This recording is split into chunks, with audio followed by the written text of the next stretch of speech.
व्यापार अच्छा था, धन धान्य की भी कोई कमी नहीं थी, इसलिए घर में रोजाना फल सब्जी अनाज भरपूर मात्रा में आता था। पर कहते हैं ना, जब कोई चीज आसानी से मिल जाए तो उस चीज की कद्र नहीं होती। ऐसा ही उर्मिला के साथ था। उसे खाने पीने की चीजों की कोई कमी नहीं थी, इसलिए वो उनकी कदर नहीं करती थी। उर्मिला, ये क्या, तुमने रात की दाल फिर से नाली में फेंक दी। अभी मैं घर में घुस रही थी तो मैंने देखा नाली में बहुत सारी दाल पड़ी हुई थी। अरे उतनी चीज बनाया करो जितनी की खाई जाए, ऐसे नाली में फेंकने से अन्न का अपमान होता है। क्या माँ जी, आप इन सब बातों पर विश्वास करती हो? अब घर में कोई कमी हो तो हम रात की दाल सुबह खाएं भी। जब भगवान की दया से हमारे घर में खुला खाना पीना है तो फिर हम ताजा ही बनाएंगे ना। रात की दाल घर में कोई भी नहीं खाएगा, इसलिए मैंने नाली में फेंक दी। बहू, उनसे पूछो जिन्हें एक वक्त की रोटी खाने के लिए भी कितनी मेहनत करनी पड़ती है। मेरा काम है समझाना, बाकी तुम आजकल के बच्चे हो, तुम बात पर अमल करो या नहीं ये तुम्हारे हाथ में है। उर्मिला की सास उसे समझा समझा कर थक गई थी, पर उर्मिला थी कि उसे अपनी सास की ये बातें बुरी लगती थी। उर्मिला रोजाना ही बहुत सा भोजन खराब करती थी, पर उसे इसमें कोई दिक्कत नजर नहीं आती थी। उर्मिला भाभी, रात के राजमा बचे हुए हैं, उनका क्या करूं? करना क्या है, बाहर कूड़ेदान में फेंक दे। और दोपहर के लिए क्या बनाना है आप बता देते।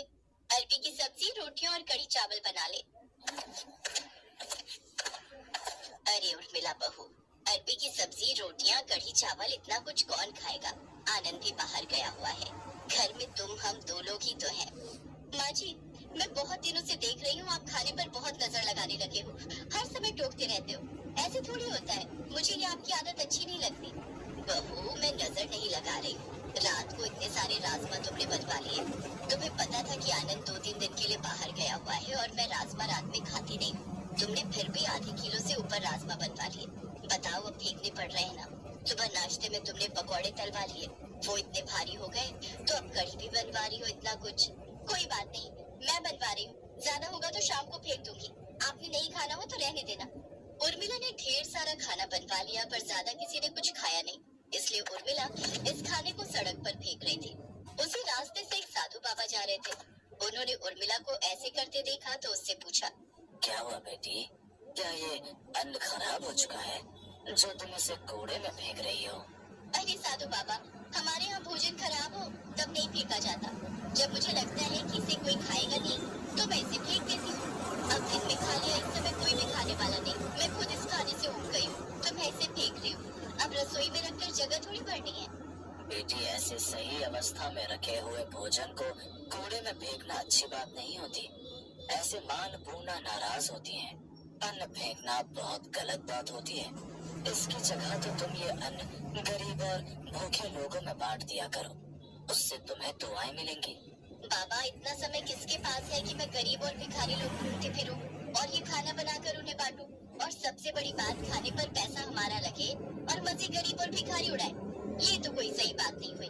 मुझे तो आपको देखकर ऐसा प्रतीत हो रहा है कहीं आपको तो इस भोजन का लालच नहीं है। उर्मिला की बात सुनकर साधु बाबा क्रोध में आ जाते हैं और वो उर्मिला को श्राप दे देते हैं। तुम मेरा अपमान कर रही हो, जाओ मैं तुम्हें श्राप देता हूँ। जिस अन्न का तुम अपमान कर रही हो वो अन्न तुम्हारे घर में ही नहीं रहेगा। इतना कहकर साधु बाबा गुस्से में वहाँ से चले जाते हैं। उर्मिला मुंह बनाते हुए घर के भीतर आ जाती है। उसने साधु बाबा वाली बात किसी को भी नहीं बताई। उसी शाम उर्मिला जब सबको खाना परोसने लगी, अचानक सब्जी में एक छिपकली आकर गिर गई। उर्मिला घबरा गई और उसके हाथों से सब्जी का पतीला छूट गया। छिपकली? ओह, इसमें छिपकली कैसे आ गई? कोई बात नहीं बहू, हम खाली रोटी ही खा लेंगे। उस रात पहली बार सब लोग अचार से रोटी खाकर सोए। उर्मिला को ये सब समझ में नहीं आया। अगली सुबह पति जब सोकर उठा तो उसे पता चला कि गोदाम में चोरी हो गई है और सारा अनाज चोरों ने चुरा लिया है। पता नहीं माँ, आज तक गोदाम में कभी चोरी नहीं हुई।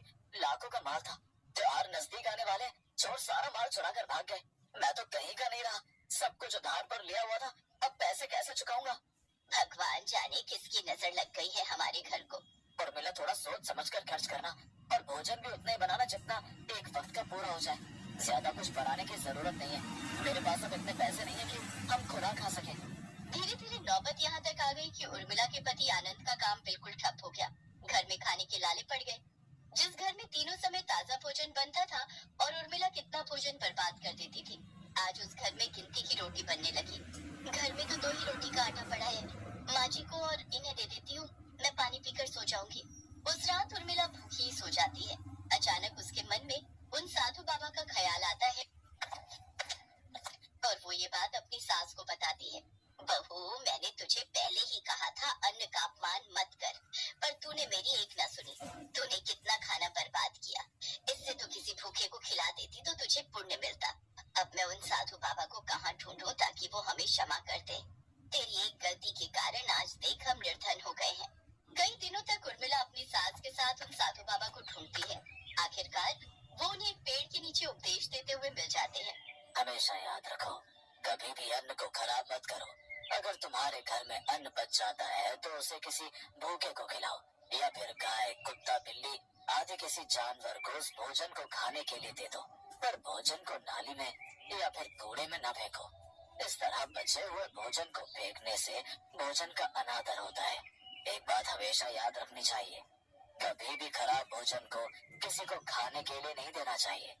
कई बार खराब भोजन लोग दूसरों को खाने के लिए दे देते हैं, जो हमारे शरीर के लिए बेहद हानिकारक होता है।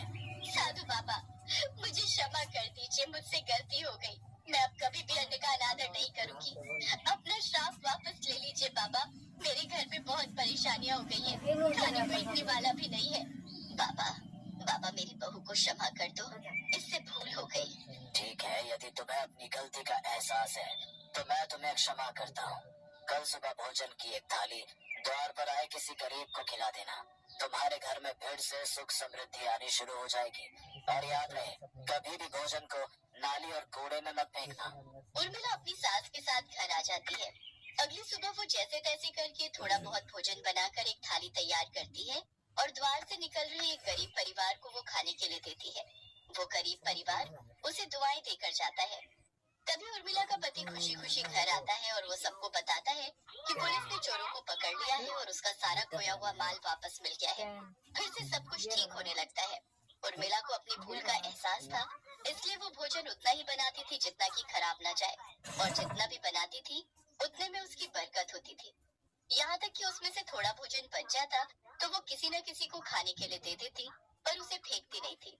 उर्मिला की सास जब ये सब देखती है तो उसे तसल्ली होती है कि आज उसकी बहू ने अन्न का महत्व समझ लिया है और धीरे धीरे सब कुछ